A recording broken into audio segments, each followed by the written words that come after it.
ভালো লাগার সবচেয়ে যে বড় ব্যাপার এখানে এসে যেটা দেখলাম, ছোটোখাটো একটা বৃদ্ধাশ্রম এখানে আছে, যার সদস্য সংখ্যা খুব কম।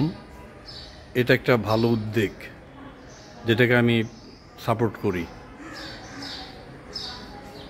কতজন আছেন আপনারা? 14 জন।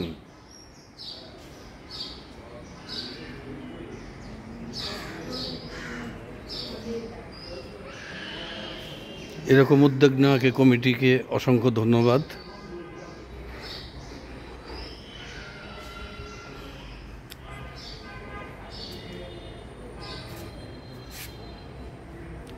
এখানে ভক্ত অপলকভাবে দেখছে।